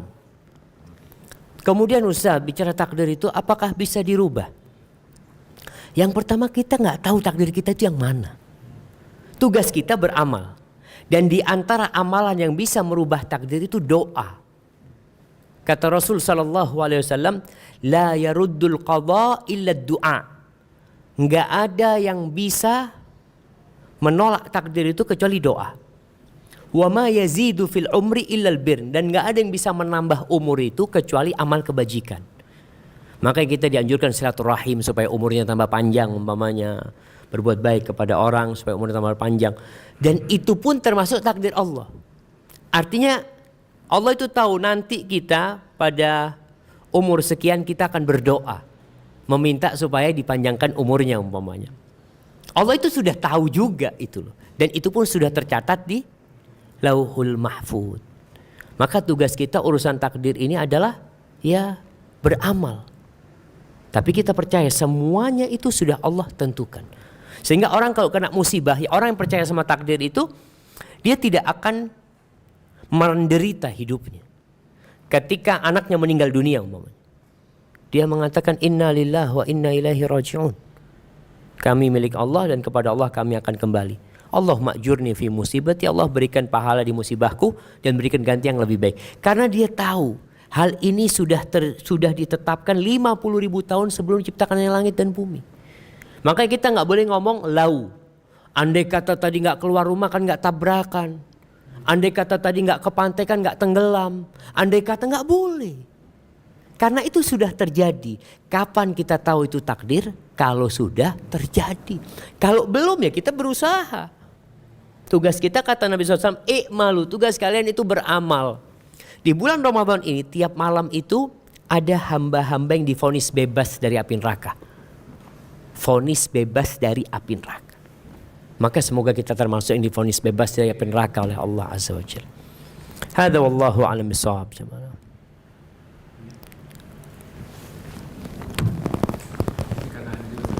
Masya Allah. Assalamualaikum warahmatullahi wabarakatuh. Waalaikumsalam warahmatullahi wabarakatuh. Ingin menanyakan aja Ustaz, saya pernah dengar ada kayak survei mengatakan bahwa negara yang paling Islami itu ternyata adalah negara non Muslim, yang mayoritas itu non Muslim. Sedangkan negara kayak kita yang mayoritas Muslim malah terbesar di dunia, ini masih korupsi masih banyak lah segala. Ini kira-kira fenomena apa ya Ustaz ya? Saya mohon mungkin pandangannya seperti apa. Terima kasih atas penjelasan. Nah, Masya Allah, barakallahu fikum. Iya, kalau bicara itu ungkapan salah seorang tokoh ya. Ketika dia berangkat ke Eropa, dia mengatakan, aku melihat ada Islam di Eropa, tapi nggak ada umat Islam. Dia ngelihat ada Islam di Eropa, tapi nggak ada umat Islam. Sebenarnya ungkapan itu kurang tepat juga. Kalau kita bicara Islam itu apa sih? Kalau kita bicara Islam itu rukun Islam, ya jelas nggak ada di negeri kafir sudah. Itu rukun Islam. Jadi kalau mau bicara Islam yang pertama rukunnya dulu kita bicara. Rukunnya 5. Kalau itu ada, insya Allah berarti Islam itu ada. Hanya saja banyak orang itu memandang Islam itu muamalat. Artinya cara bergaul ya, berbuat baik sama orang. Nah, itu salah satu dari ajaran Islam. Bahkan Rasul sallallahu alaihi wasallam mengatakan innama bu'itsu li utammima shalihal akhlaq. Aku diutus untuk menyempurnakan akhlak-akhlak yang mulia. Itu salah satu tujuan Nabi Muhammad SAW diutus. Dan sejatinya yang membuat akhlak mulia itu akidah yang benar. Dakwah Nabi Muhammad SAW selama 10 tahun di Mekah itu nggak ada perintah sholat. Yang ada itu adalah menanamkan akidah. Menanamkan iman kepada Allah dan hari akhir, terus itu yang ditanamkan. Kenapa? Kalau ini tertanam di hati mereka, akhlak mereka otomatis baik. Kalau kita katakan di negeri-negeri umpamanya barat kita melihat orang-orang yang disiplin ya. Kadang-kadang disiplin mereka itu karena terpaksa, karena aturan. Sehingga malam minggu mamanya dia minum, dia berzina, dia apa itu gak ada masalah. Artinya pokoknya hari kerja dia harus disiplin gitu. Jadi bukan Islam itu. Karena Islam mengamalkan itu dari hati, bukan karena takut dengan aturan. Makanya ketika Islam bicara Islam, dia akan berbuat baik seperti puasa nih. Kita di dalam kamar, kita gak akan makan. Karena kita Muslim. Tapi kalau mereka mungkin, ya tadi karena mereka melakukannya karena aturan. Ketika aturannya hilang. Dan di negeri Islam masalahnya itu akidah umat Islam ini lemah sekarang. Banyak orang Islam yang tidak belajar Islam. Bahkan rata-rata Islamnya keturunan. Ya kayak gitu lah. Islam keturunan. Tadi Anda sampaikan. Teman dari Itali masuk Islam 2 tahun, hafal Quran 20 juz. Karena dia masuk Islamnya benar ingin tahu Islam. Dia tahu bagaimana kehidupan dia masa jahiliyah dalam kekufuran. Teman-teman dari Albania yang dia cerita, ya Allah Ustaz, jangan ditanyalah kita bagaimana masa lalu kita. Artinya kalau urusan kerjaan iya dia disiplin. Tapi kalau urusan dosa apa jangan ditanya. Apa aja dia langgar. Ketika dia masuk Islam dia jadi cinta sama Islam ini. Dia jadi tahu indahnya Islam itu. Maka di sini tugas kita bagaimana mengajak umat Islam untuk belajar Islam. Supaya omongan tadi itu gak ada lagi gitu. Supaya mereka melihat di negeri Islam itu inilah Islam yang sebenarnya. Kita melihat kebersihan. Rasul SAW mengatakan at-tahur syatrul iman. Kesucian itu separuh dari keimanan. Jadi bukan masalah kebersihan itu sekedar supaya sehat apa, bukan dalam Islam. Kalau bicara kebersihan itu karena bicara iman. Coba kita lihat. Pengajaran yang ada, orang sebelum tidur itu dianjurkan apa? Cuci kaki, cuci tangan. Dalam Islam berwudu. Bicara sikat gigi, siwak. Jadi sebenarnya lebih sempurna. Jadi masalah umat Islamnya tidak ngamalkan. Tidak ngamalkan itu bisa jadi karena ilmu gak ada. Atau ilmu punya semangat yang gak ada. Yang rusak hidup manusia ini 2. Kurangnya semangat, salahnya ilmu. Ada orang ilmunya benar tapi gak punya semangat beramal. Akhirnya cuma wawasannya yang luas. Oh anak faham, oh anak ngerti itu, iya. Tapi gak diamalin gitu loh, buat apa gitu loh. Tapi ada orang yang semangat beramal tanpa ilmu. Ini gak benar juga gitu loh. Maka fenomena yang terjadi ini gara-gara ilmu yang gak tersampaikan kepada mereka. Kalau kita bicara Indonesia, Ana nulis disertasi itu tentang peran lembaga Islam dalam membendung kristenisasi di Indonesia. Ana urut bagaimana Indonesia ini jadi sasaran kristenisasi pada waktu itu. Karena Belanda itu datang dengan 3 target. 3G kata mereka. Apa? Goal, glory, gospel. 3 itu yang mereka bawa. Dan mereka berusaha untuk menanamkan itu di Indonesia. Setelah kita merdeka, sekolah-sekolah Islam itu minim. Sekolah yang bagus itu sekolahnya siapa? Katolik. Karena itu sekolah Belanda sebenarnya. Itu sekolah yang dibangun sama Belanda ratusan tahun sudah. Ketika merdeka, sekolah itu sudah ada. Sehingga mereka tinggal melanjutkan. Dan mereka sekolahnya itu benar-benar sesuai dengan agama mereka. Tahu dengan sekolah yang di Jakarta, Kanisius. Kanisius itu khusus laki, gak ada perempuan. Mereka pisahkan laki sama perempuan. Karena mereka tahu laki perempuan kalau digabungkan gak sukses sekolahnya. Pacaran, apa ini itu. Ini sekolah Katolik loh. Dan kalau kita lihat banyak lulusan yang jadi menteri, jadi apa, banyak dari Kanisius. Pada waktu itu sekolah Islam belum ada. Yang ada itu ya masih kumuh ya. Karena baru merdeka kita ini. Gak punya apa-apa. Sedangkan sekolah Belanda sudah berdiri dari dulu, sekolah-sekolah Kristen itu.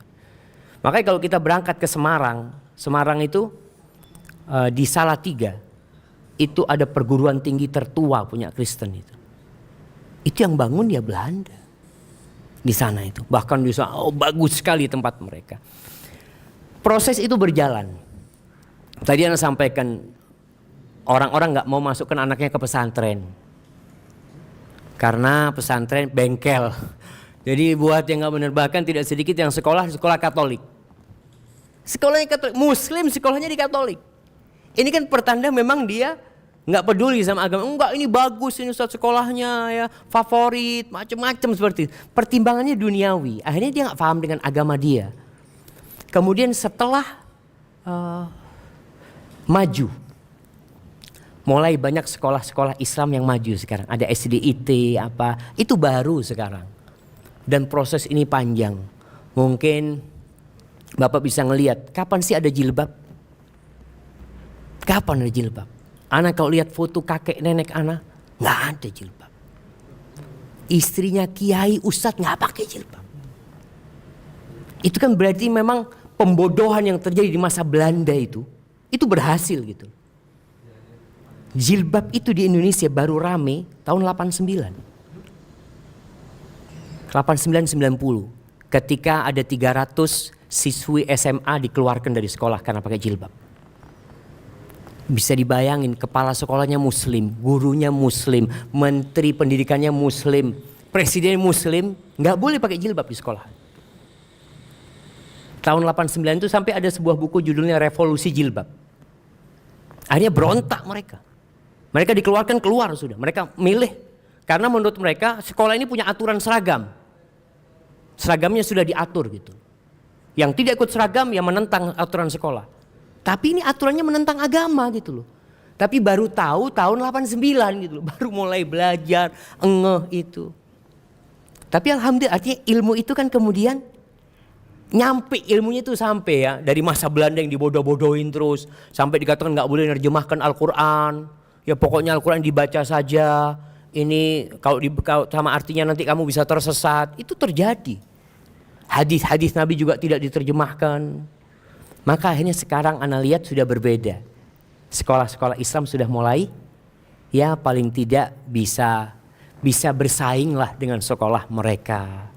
Maka insya Allah dengan ilmu ini, dengan semangat belajar akan nampak Islam yang sebenarnya. Ada seorang polisi, kita tahu lagi mana polisi. Itu di Batam. Ceritanya seorang polisi ini ditabrak dari belakang dia. Turun dia dengan seragam polisinya ya. Itu yang di belakang takut ini sudah aduh urusan sama polisi ini sudah macam-macam. Polisi itu tanya, "Gimana Pak? Enggak apa-apa Pak," kata dia. "Bapak enggak apa-apa," kata dia. Enggak apa-apa. "Sudah Pak, enggak apa-apa Pak. Ya mungkin memang sudah takdirnya Allah seperti ini. Silakan Bapak pulang." Kok bisa polisi seperti itu? Belajar agama dia. Dia paham gitu loh bahwasanya semua terjadi itu dengan takdir Allah. Yakin gak sengaja orang itu. Masa mau nabrak polisi? Urusannya nabrak orang biasa aja panjang urusannya, apalagi polisi. Tapi polisi tahu ya ini mungkin dosa dia. Dia merasa ya mudah-mudahan jadi penghapus dosa dia. Kata dia baru pertama ketemu polisi baik hati. Karena dia belajar jamaah. Belajar agama. Itu mungkin jadi PR kita ya supaya ya nilai-nilai Islam ini ya bukan hanya rukun Islam itu tapi semua akhlaknya, muamalatnya itu bisa ditunjukkan. Dan yang terakhir ini jamaah. Kalau masih ada pertanyaan tafadhol. Jadi jangan sampai kita ini menjadi penyebab orang lain benci Islam. Ada orang gak suka sama Islam gara-gara perbuatan kita. Ini loh orang Islam kayak gini. Jangan sampai. Dosa kita besar. Karena kita mencitrakan buruk agama Allah ini. Hadza wallahu a'lam bishawab. Itu yang bisa Anda sampaikan. Gimana? Belum sampai? Masya Allah. Nah masih jauh, maghribnya masih jam berapa?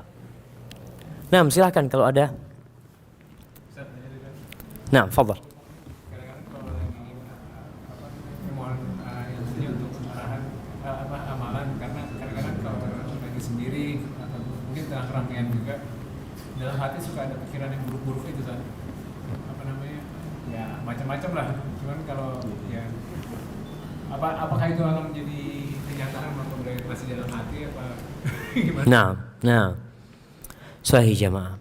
Kita itu disuruh berlindung dari di surat An-Nas, alladzi yuwaswisu fi sudurin nas minal jinnati wan nas. Ada omongan-omongan buruk itu. Jadi Setan itu mengalir di tubuh manusia ikut aliran darah.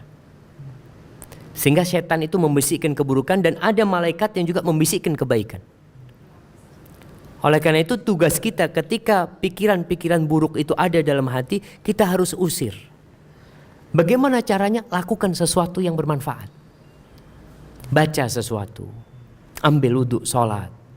Kalau terus mengganggu, mengatakan a'udzubillahi minasyaitonirrajim. Karena kalau tidak, datang terus. Selama kita belum berucap, Allah akan maafkan. Tapi yang ditakutkan itu nanti akan menjadi keinginan dan jadi ucapan nanti aja. Kadang-kala ada seorang yang tanya sama ana lewat halu, Ustadz, ana ini kok was-was ya dalam hati ana. Kok ana mau ceraikan istri ana mau ceraikan istri ana kok berbuat ini istri ana cerai. Selalu seperti itu. Ya itu was, ana kata selama antum tidak mengatakan aman. Tapi kalau kemudian diikutin was-wasnya itu, ya jadi. Seorang muslim tiap hari butuh benteng. Makanya dianjurkan baca zikir pagi dan petang. Dan ternyata itu gak cukup. Maka kita dianjurkan zikir setelah sholat. Setelah sholat itu suruh baca Qul huwallahu ahad, Qul a'udzu birabbil falaq, Qul a'udzu birabbin nas. Tolong kalau baca 3 surat ini dihayatin. Bukan sekedar yang penting selesai. Karena banyak kita itu yang penting Qul huwallahu ahad, Allahu samad, lam yalid walam yulad walam yakul lahu kufuwan ahad. Qul huwallahu, ini waktunya mepet ini Ustaz. Qul huwallahu ahad, Allahu samad, lam. Jadi akhirnya ya tadi hidayah yang kita harapkan dari Al-Quran itu kita nggak dapat. Kita dapat pahala doang. Jadi kalau kita baca Quran tanpa tahu artinya, kita dapat hadiah. Tapi kalau kita baca Quran tahu artinya, dapat hadiah plus hidayah. Kebanyakan kita itu dapat hadiah nggak dapat hidayah karena nggak paham dengan yang dibaca gitu loh. Mungkin itu membantu kita untuk ya menghilangkan was-was dari setan itu ya. Nah, fadhal, ibu-ibu nggak ada yang tanya kayaknya. Udah paham semua ibu-ibunya.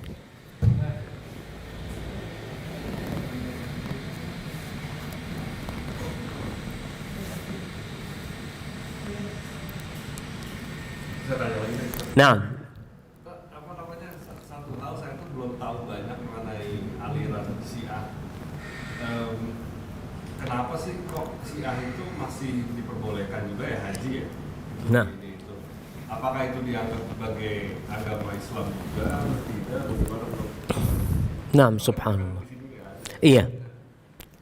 Jadi kalau bicara Syiah, Rasul sallallahu alaihi wasallam itu menyampaikan bahwasanya umat Islamnya akan berpecah belah menjadi 73 golongan. Semuanya di neraka kecuali satu. Jadi yang 72 ini diantaranya Syiah. Dia termasuk dari umat Islam. Namun ada Syiah yang sudah keluar dari Islam. Jadi Syiah ini juga bersekte-sekte. Banyak mereka. Memang sekte yang paling banyak sekarang itu sekte Itsna Asyariyah. Sebagian ulama itu sudah mengkafirkan mereka. Karena mereka sudah mengkafirkan Abu Bakar, mengkafirkan Umar bin Khattab ya. Tapi kalau secara umum mereka masuk dalam umat Islam gitu loh. Sehingga kita nggak tahu mana yang sampai kafir ya, mana yang belum kafir. Sehingga ketika orang Iran berangkat ke Mekah untuk berhaji, berangkat dari Iran itu tidak semuanya Syiah. Sebagian itu sunnah tapi harus ikut travel Syiah. Karena kan travel yang berkuasa Syiah. Jadi akhirnya orang-orang Sunni itu banyak di Iran itu. Banyak sekali, bahkan orang-orang Kurdi itu rata-rata Sunni. Suku Kurdi. Cuma kan mau nggak mau dia harus lewat pemerintahan. Dia harus, maka Saudi ketika memperbolehkan itu melihat maslahatnya, tentunya di sana banyak orang-orang Sunni. Kalau dilarang semua orang Iran, orang Sunni termasuk yang nggak bisa haji akhirnya.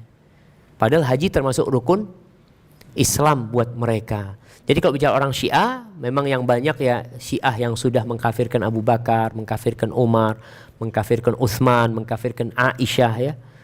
Bahkan ada Syiah yang mengatakan Jibril salah ngasih wahyu. Sampai seperti itu. Na'udzubillah ya agama mereka itu ya. Barakallahu. Jadi seperti itu. Nah, silakan. Kayaknya mic-nya balik lagi nih. Baru pegang aja. Waalaikumsalam warahmatullahi wabarakatuh.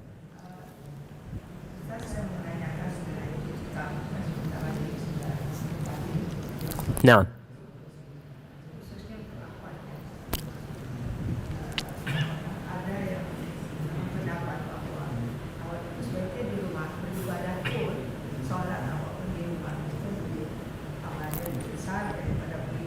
ke masjid. Saya sendiri pernah dengar kalau setiap langkah untuk pergi ke masjid itu ampunan dan segala pahala yang dianugerahkan kepada manusia yang melakukan. Nah, Bagaimana dengan para ibu-ibu atau akhwat yang lain? subhanallah. Iya, barakallahu fikum. Masya Allah. Ya, berkaitan dengan akhwat ini, kadangkala perempuan itu merasa iri sama suaminya. Enak kamu ke masjid dapat 27 ya, langkahnya, dihapuskan dosa, diangkat derajatnya, sedangkan aku di rumah. Subhanallah. Ternyata sholatnya perempuan di rumah itu lebih afdol daripada dia ke masjid. Jadi kalau perempuan ini ke masjid, dia akan dapat pahala seperti suaminya. Tapi kalau di rumah lebih mulia dari yang dia didapat oleh suaminya. Buat wanita ini sebenarnya. Itu kata Nabi SAW, salatul mar'ati fi baita khair. Itu lebih baik salat perempuan di rumah daripada di masjid. Lebih baik. Jadi bukan sama.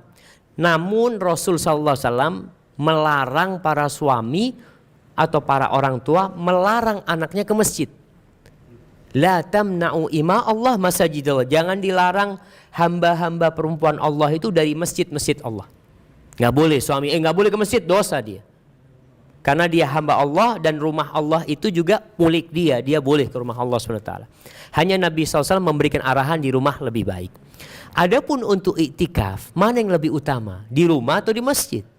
Di masjid. Kenapa di masjid? Karena istri-istri Rasulullah SAW iktikafnya di masjid. Karena iktikaf ini maknanya adalah menahan diri di rumah Allah dari semua kegiatan dunia kita, menyambung hati dengan Allah Subhanahu wa taala. Kalau di rumah tetap kita itu berada di dalam harta kita. Rumah-rumah kita, kamar-kamar kita, kita lihat AC milik kita. Lihat mobil milik kita. Tapi kalau di masjid nggak ada yang milik kita.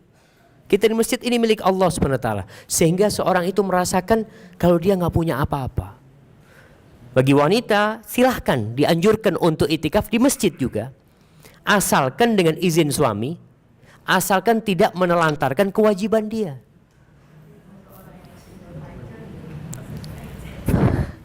Ya kalau memang tidak bisa, tidak punya suami silahkan berangkat. Tapi kan dia punya tanggung jawab kalau dia punya anak. Artinya jangan sampai dia menelantarkan tanggung jawab dia kalau dia punya anak. Istri-istri Nabi SAW itu rata-rata nggak punya anak.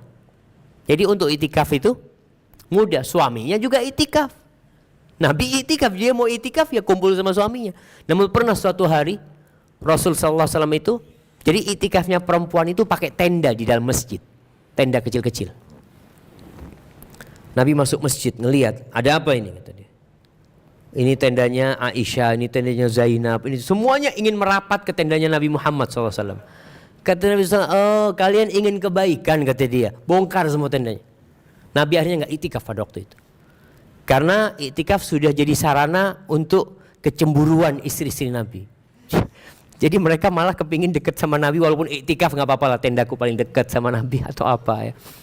Jadi itikaf sejatinya bagi perempuan yang mungkin anaknya sudah bisa ditinggal. Mungkin dia sudah sepuh ya. Anak-anaknya suaminya sudah nggak ada, ya silahkan dia itikaf untuk merasakan itikaf di rumah Allah Subhanahu wa taala, dan paling tidak dalam seumur hidup sekali lah supaya bisa meraih Lailatul Qadar ya. Itikaf kalau bisa ya 10 hari full. Kalau nggak bisa malam-malam ganjil. Kalau nggak bisa ya itikaf malam harinya saja.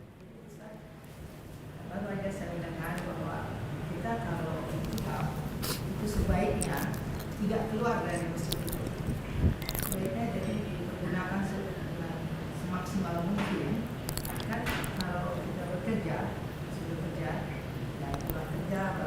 ke masjid. Nah,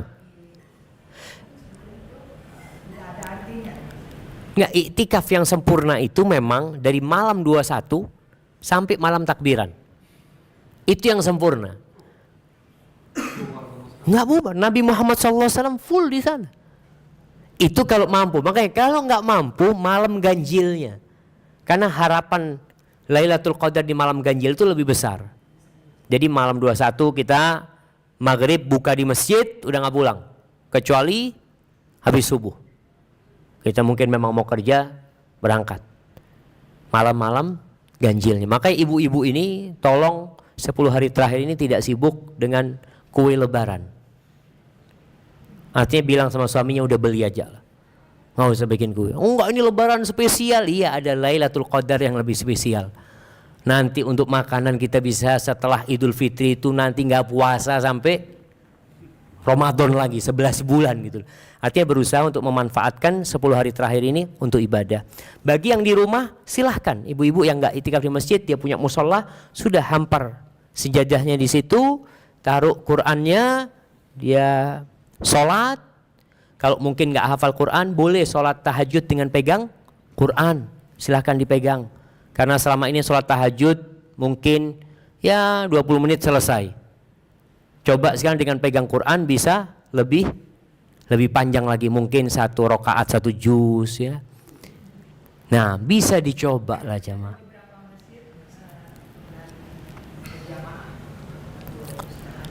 Iya, ya itu kalau di masjid kan berarti ikut kegiatan di masjid gitu. Tapi kalau di rumah ya mau nggak mau kita sholat sendiri. Artinya meraih Lailatul Qadar itu nggak harus di masjid. Bisa kita di rumah dengan menghidupkan malam itu dengan ibadah ya. Di mana? Di rumahnya boleh, tapi bukan iktikaf dia. Ya di rumahnya dia. Artinya dia boleh menghidupkan malam hari. Tetap Nabi SAW menghidupkan malam hari di rumahnya. Tapi kalau ketika 10 hari terakhir, beliau nggak ingin diganggu sama istrinya, beliau ingin full di sana. Soalnya kalau di rumah kan lagi sholat, istrinya manggil, bang, susunya anak bang. Masya Allah, lagi sholat ini baru enak-enak susunya. Jadi ada gangguan di rumah gitu loh.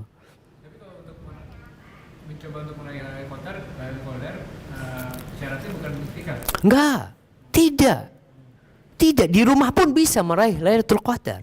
Artinya Rasulullah SAW mengatakan man qama lailatal qadri imanan wa ihtisaban ghufira lahu ma taqaddama min dzambi. Barang siapa yang bangun di malam hari melaksanakan sholat di malam Lailatul Qadar itu, Allah akan ampuni dosa-dosa dia yang lalu dan akan datang dengan syarat dia melaksanakannya imanan. Karena dorongan iman dan ihtisaban, berharap pahala dari Allah Azza wa Jalla.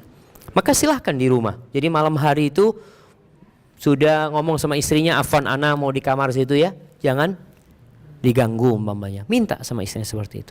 Artinya mungkin dia memang nggak bisa ke masjid karena ada sesuatu hal, silahkan hidupkan malamnya. Ya tergantung masjidnya. Jadi memang iktikaf di masjid ini juga kadang-kala salah kaprah aja. Ada yang pindah tidur doang.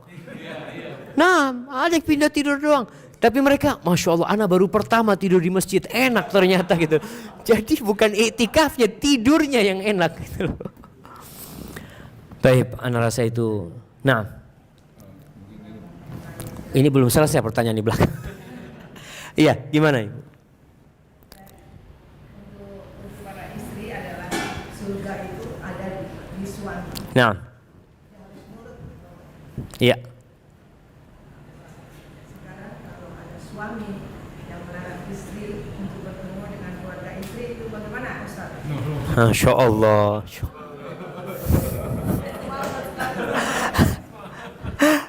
Nah, jemaah. Jadi seperti ini. Rasul sallallahu alaihi wasallam mengatakan la yadkhulul jannah qati. Tidak akan masuk surga orang yang memutuskan silaturahim. Itu tidak akan masuk surga. Kemudian di hadis yang lainnya Rasul sallallahu alaihi wasallam menjelaskan bahwasanya amalan hamba itu diangkat setiap hari Senin dan Kamis. Pada hari itu Allah ampuni semua dosa hamba kecuali 2 orang. Yang pertama orang musyrik, yang kedua orang yang menyimpan dendam dengan saudaranya. Itu Allah tidak akan ampuni. Jadi sampai kapanpun tidak akan diampuni dosa dia selama dia masih menyimpan dendam sama saudaranya. Terus kalau bicara dalam kehidupan rumah tangga. Ada suami melarang istri berjumpa dengan keluarganya. Apa sebenarnya alasannya? Jadi memang ada, Anda berjumpa dengan beberapa orang, beberapa suami, Anda tanya, kenapa antum larang istri antum mama ketemu sama orang tuanya? Ustadz, kalau dia ketemu sama orang tuanya, ke rumah Ana itu, hari itu Ana berantem sama dia, Ustadz. Jadi dia di rumah keluarganya ini dikomporin, Ustadz, sama keluarganya. Makanya akhirnya Ana melarang. Jadi kalau larangan itu untuk maslahat nggak apa-apa, tapi tidak boleh memutuskan. Artinya tetap harus menjalin sana, cuma mungkin tidak sering-sering ya, tidak bermalam. Karena salah satu bentuk suami ini bersyukur kepada keluarganya, istri, dia kan dikasih anaknya udah. Seharusnya dia bersyukur lah, terima kasih, walaupun ya mungkin dia tidak cocok sama mertuanya, dia tidak cocok sama kakaknya atau apanya, tetap tidak boleh memutuskan silaturahim. Mungkin perlu dijadwal aja berkunjungnya kapan ya, nggak boleh lama-lama di sana, nggak boleh bermalam. Yang dosa itu kalau memutuskan sama sekali. Tapi kalau suami mengatur karena ada maslahat, maka nggak apa-apa dalam Islam seperti itu. Barakallahu fikum. Dan pertanyaan terakhir. Ini berkaitan dengan puasa, Ustaz. Saya pernah dengar bahwasanya Nabi itu pernah melakukan puasa wisol. Nah, Yaitu puasa yang dilakukan buka dengan sahurnya itu sama di waktunya. Jadi waktu buka seperti kita itu iftarnya tidak gitu. Jadi dia bukannya pakai Sahur. Apa itu secara fikih tidak bertentangan? nah, iya. Rasul SAW itu melakukan puasa wisol, nyambung sampai 2 hari, sampai hari ketiga. Jadi bukan sampai sahur, tapi 3 hari nggak makan. Rasul SAW. Nabi SAW melakukan itu, sebagian sahabat niru. Nabi melarang. Nabi mengatakan kepada para sahabatnya, Inni abitu yut'imuni rabbi wa yasqini. Aku ini bermalam dalam kondisi Allah kasih makan dan minum sama aku. Ibnu Qayyim menjelaskan bukan Nabi makan dan minum, tapi keimanan beliau, kelezatan iman itu yang menyebabkan beliau merasa kenyang, tidak butuh makan dan minum.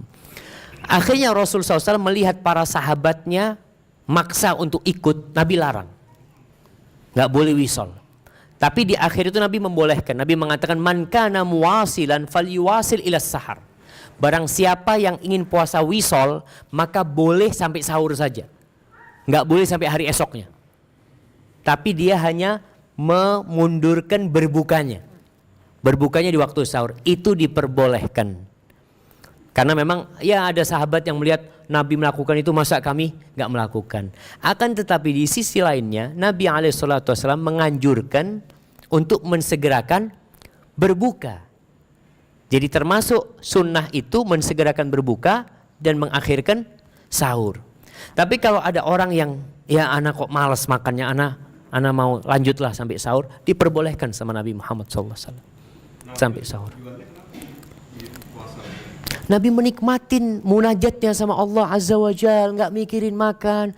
Kita gimana? Kita mau sahur, mau buka aja setengah jam sudah duduk di meja makan. Kita kan nggak menikmatin puasa kita. Kadang-kala kita belum merasakan nikmat. Bahkan yang ada itu tadi mau berbuka itu pas adzan. Bahkan dipegang kurmanya itu sudah diputar-putar ya, dia lihat ya, dia celup, dia nunggu. Artinya dia belum bisa menikmatin puasanya. Bahkan ada yang kerjanya ngeliatin jam. Berapa menit lagi nih? Terus seperti itu. Makanya usahakan ketika kita mau berbuka itu jangan di meja makan lah. Kita mau berbuka itu sudah di atas sejadah kita sambil, kan doanya orang yang berpuasa mustajab. Kita berdoa, ketika azan ya sudah berdoa, lanjutkan sedikit terus berdiri. Bukan maksudnya mensegerakan berbuka itu pas azan langsung masukkan ke mulut. Ya enggak. Artinya ya berbuka ketika waktunya gitu loh. Telat 5-10 menit itu tidak termasuk mengakhirkan berbuka gitu loh. Mengakhirkan berbuka itu ya tadi sampai isya, sampai kapan. Tapi kalau antum cuma beberapa menit telat itu ya enggak apa-apa, itu tidak termasuk menunda-nunda berbuka. Apalagi kalau alasannya memang sedang nikmat berdoa. Kan ada orang yang tenggelam dalam doanya kemudian dia terus ya orang ayo buka ini sudah tunggu dulu belum selesai doanya itu loh. Jadi kalau telat-telat segitu tidak termasuk yang mengakhirkan berbuka, enggak. Insya Allah enggak masalah karena waktunya masih dekat gitu ya.